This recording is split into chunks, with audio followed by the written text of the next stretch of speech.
Hello and welcome back. I am Arumba. Thank you for joining me. Let's play some more of our Scottish tutorial series with FilthyRobot. How are you doing, Filthy? Doing well, man. So, Doing well. Our last session we recorded like 2 or 3 times as much as normal, and now it's a new session. Just thought I'd mention that because I thought it was funny how much you're enjoying the game. Yep. Like, we're both in a position where it's like, well, we don't really want to stop playing, which is why we recently went up to the 2 a day, which will have been in place for quite a while now by the time you hear this. But yeah, I'm glad to hear you like it. It's fun. Yeah, it's a very, very engaging game. The more I learn about it, the more I'm enjoying it right now. Mm-hmm. Yeah. One thing does pop out to me as we just load in here, and I noticed we're 8 over the naval force limit. It's costing us 1.67 ducats a month, which is it's not a huge amount of our overall income, but it is more than I'd really like. So, well, you can stop winning naval battles. Stop capturing ships. That's the issue. That's where most of them came for, and the 5 heavies we got from the burgers. So, let's see. Our army is only 12,000 troops. We probably don't need 10 transports right now. The main reason why we had the transports in the first place was to be able to move quickly between here and Ireland. Next war, we're going to have a strait we can just cross because we're going to have naval superiority against England. So, at this point, unless you intend on attacking the mainland right now, we don't need transports at the moment. And they would be the best target to disband. Okay. I'm fine with that. I mean, the only thing we were considering putting some pressure on portions of Denmark and Norway after this failure of a war from Denmark. Well, the peace deal that we were looking at, if I remember correctly, was going to give us about a 15-year truce. So in 15 years, that's how long it would be. Yep. Yeah, we could rebuild our entire fleet if we had to in 15 years. So, okay, I recommend then that we go down to the actual force limit, just scrap 8 of those transports. So if you want, so just I'll let you do that in just a second, or I can do that in a second too. Just had a quick question. So one of the comment sections, one comment on one of the from one of the viewers watching this was saying something along the lines of Arumba is misunderstanding how transports behave as part of a mixed fleet, that something has changed in that. Does that ring any bells for you? I'm not understanding how transports behave in a mixed fleet. How so? Something to do. I'm not exactly clear on what he was trying to say, but my understanding was he was saying that something had changed in the way that they behave. You were basically saying before that it never hurt to have transports as part of your fleets. The context I can only imagine that I would say that in is that if we have transports sitting around doing nothing, I'd rather have them with the light ships to protect the light ships in case war breaks out unexpectedly. I mean, beyond that, you could mothball them, but they're very inexpensive. And if you look at F1, F2, if you look at the actual ship hull, transports have more hull than light ships do. So they soak shots, which protects your light ships, which are an expensive investment. So I usually would prefer to keep the cogs with the light ships on the off chance war breaks out. But maybe by the time this comes out, we'll have some clarification on what that person meant, because he may be mistaken or misunderstood. This is a big change. Castile just rivaled France, so from now on, unless we want to stop being friends with France, we can never consider Castile to be a valid ally. Well, I'm upset with Castile, and I kind of want to make them pay. Yeah? For what, making our last war hard? Yeah. Okay, fair enough. Are you upset with France, too? They didn't... See, like, France is like a child learning, whereas Castile was actively, malevolent over there. So it's different. Yeah. Let's see, our next claim against England is 50 spy network strength. It's starting to get really expensive. How much longer is our truce with them? Oh, nice. It's coming up in 89. Excellent. Yep. Just a couple of years to go. So France is doing a great job. I do recall we brilliantly stack wiped the Danish a moment ago. You can see France is going into carpet siege mode right now. Yep. Carpet siege is a term that doesn't really apply too often these days, because a long time ago when the game first came out, there weren't forts as you know them. Every single province required you to siege, just like a fort requires you to siege today. So you would have to spread out everywhere. There was no such thing as zone of control, so you would just take your army and put like 3 or 4 stacks on every single province, and then wait a year, 2, 3 years for everything to fall. Mm-hmm. So that was the term. That was where the term carpet sieging came from, and it's still kind of used today when you do this. What he's doing, where he's spreading out with like little 1 or 2 stacks on every province. But I'm gonna go fabricate on England. We already are. Oh, no. You're gonna take a claim. Yeah. Gotcha. Yeah. There's only a few good targets. Norfolk and Derbyshire are both 6 development, but beyond that, they're all looking pretty crap these days. Actually, hold on. No, I was wrong. You can actually fabricate on Somerset and Cornwall because we have St. George's Channel. Sent It's already sent. I'll have to do the next one. In fact, because of the cores in Leinster and Cork, we could actually fabricate on his current capital, Gloucestershire. So, oops. Failed to realize that before. Yeah, next one we'll go for his capital. But he's dead. He did. We moved our capital last sessions, what I remember. We're making a ton of money now. Yeah, nice trade money too, right? And that's right, you just took offensive ideas, which I really like. So, good. Good. By the way, we probably don't need to improve relations with Castile anymore. Yeah, but these free diplomats, they're so much of a pain in my butt. Do we have any thoughts for where we want to put these? France loves us, but we haven't topped off relations with them in a while. The Papal State, we have 24 available opinion with them via improved relations. So probably the Papal State would be a good target. And France, huh? All right. We top off with France till we get the alert, and then from there, we really should consider starting to prefabricate, right? Build the spy network up against people we intend to fabricate claims on. So we're going to take land from Denmark, moving into the Lübeck node. By taking some of the territory over there, we're going to have access to every province that touches those sea tiles. So like East Frisia, Oldenburg, Bremen, Verden, Hamburg, all of those little tiny one-province miners south of Denmark, we're going to be able to fabricate on them. So if we want to attack any of them, we should start fabricating claims now. Okay. Now there's one specific province that is usually a pretty good target, and that is East Frisia. I think we talked about them at one point. You'll notice if you go to the Imperial map mode, which we don't have keybound, go to the top left of the 4 squares in the map modes. It's your political map modes. It's the second from the top, Imperial. You'll recall that East Frisia is the only little one province minor on that coast that is not part of the Empire. Oh, the Imperial map mode gave me a bunch of colors, like a brown, a green, a purple. Mm-hmm. Okay, let's just talk about it for a second. So, while looking at the Imperial map mode, the purple is the Emperor, right? That whatever you'd call it, that's like the color you'd see Byzantium in, right? It's a fancy royal purple. That is the Emperor. The orangish brownish colors are electors. They are the people who get to decide who the next emperor will be. Every time the empire's ruler dies, the electors choose someone based on their opinions of every nation in the empire and the strength of the nations and whether they've defended the empire in the past, etc. All kinds of modifiers go into the decision. But there are up to 7 electors, and they vote for the emperor, and they are the brown guys. The green guys are inside the empire. They are just princes. The blue guys are what are called free cities. They are one province minors with a special government type that makes them a free city. They're only ever allowed to have one province, makes them very rich, and it's more of like a historical simulation type thing. There were free cities back then. The emperor protected them, that kind of stuff. Okay. Beyond that, you've got your standard kind of like colored and dashed lines type stuff. So the yellow represents territory. If you hover over any of the provinces that have the yellow dashed lines, it says this province is part of the empire. It belongs to Burgundy, whose capital Burgundy is not part of the empire. So that means that somebody who is not part of the empire owns empire land. So the empire's not happy about that and wants that land back. The oranged ones are part of a subject of another person who's not part of the empire. So same thing there. All of those orange dashed lines are supposed to be in the empire, but they're controlled by someone who's not in the empire. So the emperor is upset about that, or should be. Right. And then finally, gray is that they're just not in the empire. So long story short, East Frisia is a great target because they're very weak, and the emperor doesn't care if you conquer that, and it has an estuary, the Ems estuary, plus 10 local trade power in the Lübeck node. So I would recommend we grab a diplomat and start fabricating on East Frisia. Yep, 4 days. Same thing with Verden. They are just south of Denmark. They are also not in the empire. Okay. So yeah, we should build up on those two. I love winning wars without having to have any army maintenance on whatsoever. It's great. Yeah, it's nice. So we've held off on getting rid of the transports for a moment, and the reason for that is I intend to show you for the first time how to sell ships, which is kind of a cool feature. Okay. You have to be at peace to do that, so no, we'll just wait. Okay, 63 war score. We could try to go blockade the other fort in Norway, Trøndelag. We try to blockade the forts of Sweden. Even though Sweden doesn't want to participate in the war, he does count as all of his provinces and all of his forts count for war score.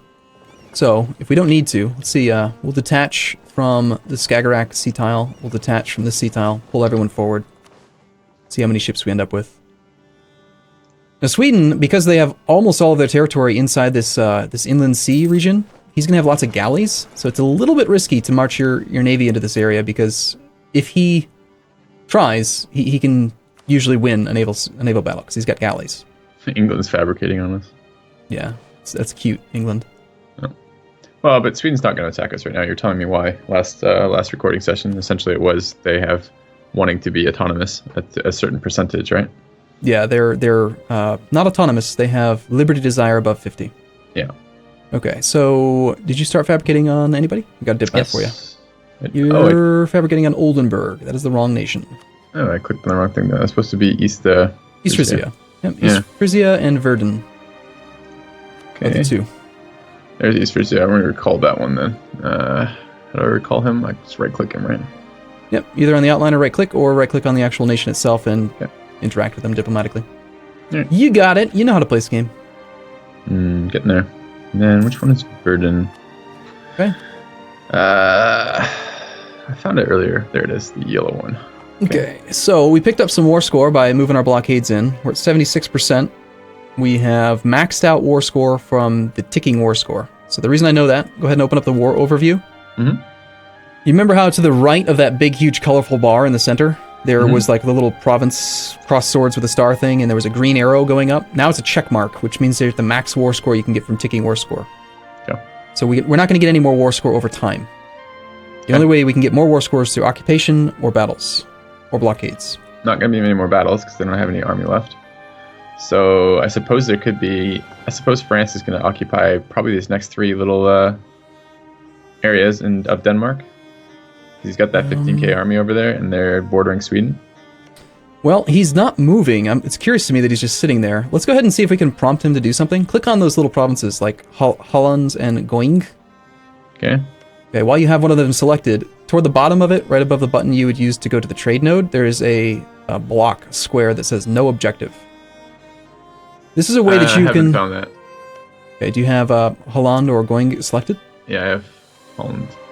On the province interface, look at the bottom right corner, right where you'd see like south, like slightly below where the garrison is listed. It's a big square. Yeah, no objective, got it, okay. Okay. This is a way you can interact with your AI. Whether they are your subjects or your allies, you can basically kind of suggest to them that this is something you want them to do. There's no guarantee they're going to do it, but it can help. So click on that and say, hey, France, I want you to siege this. Yeah, did it. And see if we can prompt him to actually... Well, I can't tell him to siege it. All I can do is tell it to... Oh, but telling France to do something will do it. Well, okay. Yeah, we're telling him that that is a target for France. Oh, he doesn't seem all that interested. No, he's apparently tired. He's tired. Okay, we have 76 war score. Yeah. Let's come back from England for a second and just see what the peace deal is looking like right now. Wow, that only took one day. Our capitals are just so close to each other. Unfortunately, we reloaded and my saved peace deal is now gone, and I've forgotten what I had selected. I wanted something from Norway because they had an estuary. I remember that. I don't remember that. So let's take a look. So Denmark. Oops, not what I wanted to do. So sue for peace. Oh, you're going to peace out Norway first? Can you do that? I thought Norway was like a vassal or somehow beholden to Denmark. No, we're not going to peace them out first, but we're going to take some of their land while negotiating with Denmark. Oh, okay, I see. Because so I still go through Denmark to do the negotiation, so I still go sue peace there. And then, okay, because now we're negotiating with everybody. We're looking for ceded provinces. And what are the ones we wanted? Oh, we were considering getting the islands. Like Iceland over there. Oh, that's it. Shoot, I forgot about all that. Darn it. No. I was going to say, why do I have so much available war score? This is great. Okay. I really want to just focus on estuaries right now. So rather than taking Midtjylland or Nordjylland, which was the initial intent, I think we just take his capital. Give up his capital? Oh yeah, he's all for it. We wrecked him. So the peace deal I'm looking at right now is he's not willing to accept if I try to go for war reps, but we can take some funds. I don't really want to take money directly because France is going to get all of it. Yeah. I got a peace deal we can take right now if you're interested. We've got call for peace as well, so how do I find your peace deal? You can't really, but I can walk you through it. So sure. The 3 islands north of us, the ones owned by Norway, we want those because we want to prevent anyone up here from colonizing. We don't want Norway to start trying to colonize because we're going to probably end up doing it. And we want to take these islands so that we can eventually use them as a launching ground for the future. Okay. We take all those islands from Norway.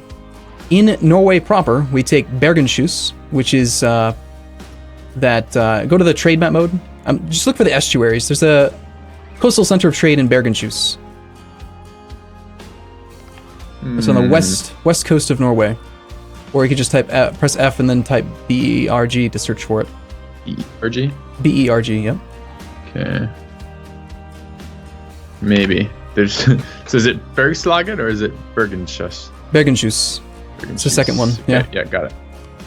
So that estuary, we want that because that is worth 24% of the provincial trade power in the North Sea. So we're focusing on trade, really. Yeah. And then his capital, Sjælland or Sealand, is worth 14% of the trade power in Lübeck. Okay. And he'll give it to us right now. Take it. So what a great war from him. He's managed to give up a bunch of his land and simultaneously give us his capital while losing all of his army and all of his navy. Well played. Yeah. Now, this is going to cost us. We are going to pay extra monarch points because the casus belli is not really proper, right? Remember, taking land from Norway is actually costing us diplo points, even though it kind of shouldn't because it's still using the claim CB, but it does. So yeah, it costs us. I mean, it's all the stuff we fabricated basically kind of for nothing. Yeah. Makes spies even more useless. Well, kind of. We're still going to get some benefit.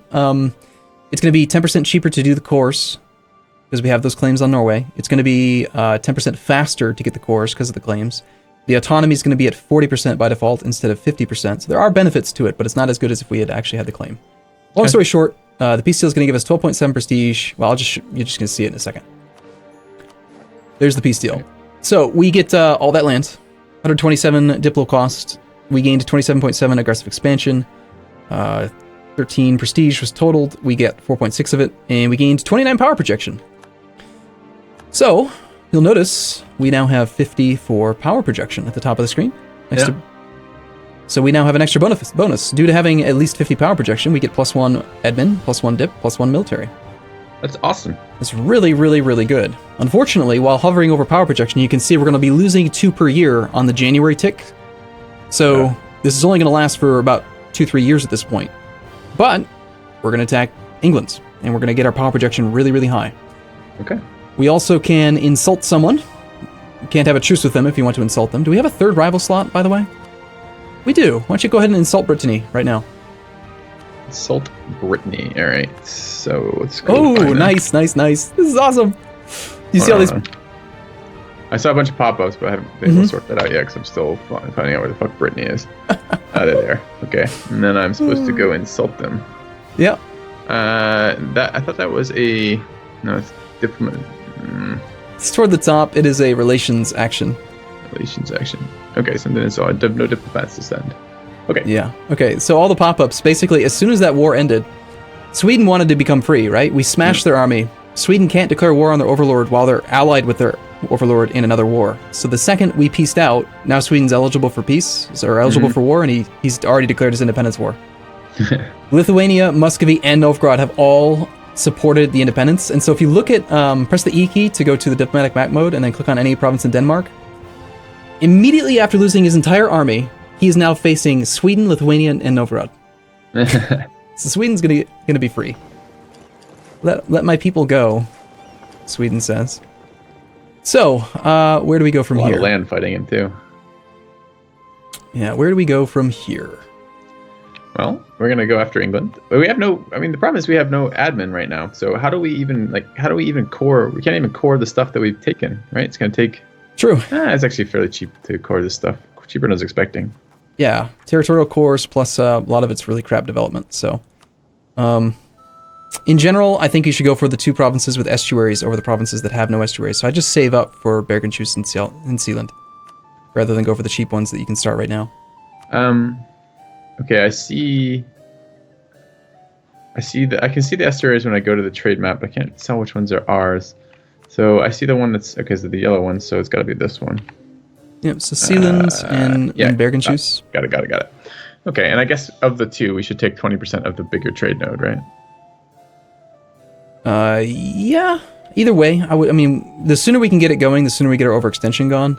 I mean, if we wanted to, we could just start with the cheap stuff that we could start right this second. Oh my god, 132? Yeah.